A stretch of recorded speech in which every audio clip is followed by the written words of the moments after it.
Hello guys, मैं हूँ वापस से एक नई वीडियो लेके। काफ़ी ज़्यादा अपडेट्स है, वीडियो लेट है उसके लिए आई एम सॉरी, लेकिन अपडेट्स काफ़ी ज़्यादा। हम बात करें रोमन रेंस के रिटायर हो जाने से लेकर के अंडरटेकर के स्ट्रीक के बारे में, और हम बात करने वाले सीएम पंक के सर्वाइवल सीरीज के रिटर्न को लेकर। क्या वो अनस्क्रिप्टेड था नहीं, सब पे बात करेंगे। वीडियो को लाइक, चैनल को सब्सक्राइब जरूर कर दो। देखो, सबसे पहले हम बात करेंगे जो हमारे अंडरटेकर ने अपने एक इंटरव्यू में जो बयान दिया उनकी स्ट्रीक को लेकर। तो देखो, वो कहते हैं कि भाई मेरी स्ट्रीक को लेकर काफ़ी ज़्यादा बातें चलती रहती हैं, किसको ख़त्म करनी चाहिए थी, किसको तोड़नी चाहिए थी, तोड़नी भी चाहिए थी या नहीं चाहिए थी।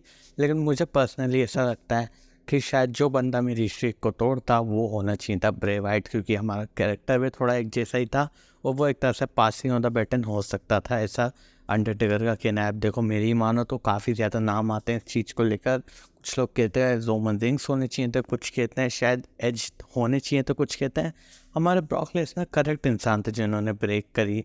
अब देखो, अगर आप मेरी मानो, मुझे लगता है तोड़नी ज़रूरी भी नहीं थी, कि अगर कोई चीज़ है तो उसे अगर तुम कायम करके रखते हो वो एक तरह से और ज़्यादा लेजेंडरी बनती है। तो ज़्यादा कोई ज़रूरत नहीं पड़नी चाहिए। इसके बाद जो हमारी नेक्स्ट अपडेट है वो रिलेटेड ट्रिपल एच जो हंस गए थे लोगन पॉल की रेसलर बनने के बात को लेकर। तो देखो, ट्रिपल लोगन पॉल अपने एक रिसेंट इंटरव्यू में बताते हैं कि भाई जब उन्होंने ट्रिपल एच से बोला कि भाई मुझे रेसलिंग करनी है, मुझे इसमें इंटरेस्ट आ रहा है, तो हमारे ट्रिपल एच उन पर हंसने लग गया। वो कहते हैं कि भाई ये इतना ईजी नहीं है जो तुम्हें दिखता है।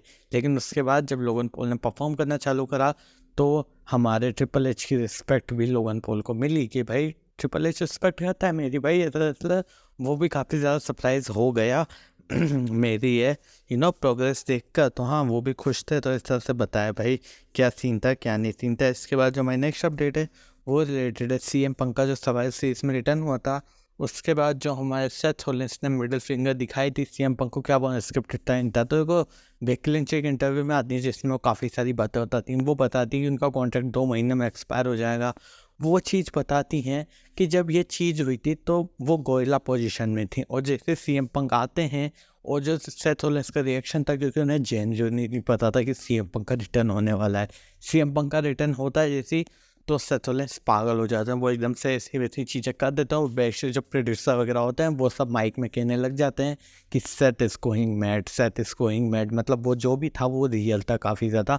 और सेथ रॉलिंस को वो चीज़ पसंद नहीं आई थी जब सीएम पंक बिना पता, मतलब सेथ रॉलिंस को बिना पता लगाए सीएम पंक का रिटर्न करवा दिया गया था। और वो मिडिल फिंगर वगैरह दिखा दी थी, वो भी ऑन पॉइंट जनरली हीट थी। तो इस तरह से बेकी लिंच ने इस चीज़ का आप कह सकते हो एक तरह से इस चीज़ का मुआयना दिया कि भाई जो भी बात थी सच बात थी, इसमें कोई भी स्क्रिप्टेड चीज़ नहीं थी। अब देखो, अगर स्टोरी लाइन कंटिन्यू होती तो मैं कहता ये बेस्ट थी। लेकिन अब जब हमारे, आप कह सकते हो, कुछ चीज़ों के कारण सीएम पंक इंजर्ड हो चुके हैं और वो पार्टिसिपेट नहीं कर पाए रेसलमेनिया में, तो शायद जो मैच रेसलमेनिया डिज़र्व करता था वो किसी और पेपर व्यू में हमें देखने को मिले। इसके बाद हमारी जो नेक्स्ट अपडेट है वो लेट द रॉक से, जो हमारे द रॉक ट्विटर पे कोडी रोड्स के लिए बोले जा रहे हैं। देखो, उन्होंने काफ़ी सारी इकट्ठी पोस्ट डाली। पहले वो पोस्ट डालते जिसमें वो अपनी फ़ोटोज़ वगैरह डालते हैं, एक्स पे वो लिखते हैं फाइनल बॉक्स। उसके बाद वो एक और डालते हैं जहाँ पे वो बताते हैं कि भाई वो क्या कहना चाह रहे थे उस दिन मंडे नाइट पे, उन्होंने क्या कहा था कोडी रोड्स से धीरे से आके स्टार्टिंग में। और वो ये कहते हैं tonight I am gonna make you bleed final boss. वो ऐसा कहते हैं कि भाई ये उन्होंने कहा था, फाइनल बॉस ने ऐसा उससे कहा था और कोडी को। उसके बाद वो एक फ़ोटो डालते हैं जिसमें वो लिखते हैं man of my word final boss. उसके बाद वो एक आखिरी फ़ोटो डालते हैं जिसमें वो कहते हैं it did not have to be this way but now it is the only way. मतलब वो फाइनल बॉस तो हर जगह अपने आप को मेंशन कर रहे हैं।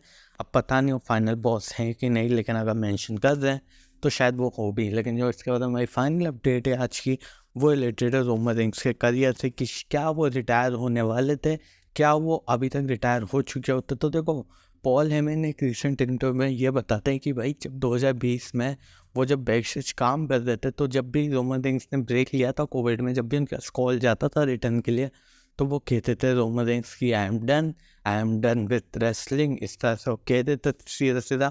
लेकिन फिर चीज़ें कुछ इस तरह से टर्न आउट हुई कि वो और मैं सेम पेज पे आके ये वाला कैरेक्टर हमने बिल्ड करा और इस तरह से कहानी आगे बढ़ी। वरना वो कह चुके थे कि वो रेसलिंग से डन हो चुके हैं, वो रिटायर होने वाले हैं। लेकिन ऐसा ना होते हुए उन्होंने जर्नी कंटिन्यू रखी और वो ट्रैवल चीफ बने रहे। अब इसका मतलब मुझे ये समझ में नहीं आ रहा, क्या हमारे पॉल हेमन ये कहना चाहते हैं कि भाई रोमन रेंस का बिग टॉक वाला जो आप कह सकते हो एक उनका रोल था वो ख़त्म हो गया और ट्राइबल चीफ का रोल आ गया, या फिर वो कहना चाह रहे हैं कि भाई हमारे रोमन रेंस रेसलिंग से सीरियसली डन हो चुके थे। अब पता नहीं इसका क्या मतलब निकलता है, लेकिन हाँ बात कुछ ही। तो आज की थी ये वीडियो, बस लाइक करना, चैनल पर सब्सक्राइब करना। मैं आप सबसे मिलता हूँ नेक्स्ट वीडियो, तो thanks for watching, bye bye. जल्दी से सब्सक्राइब करके 1000 सब्सक्राइबर करवा दो। सायनारा, बाय बाय।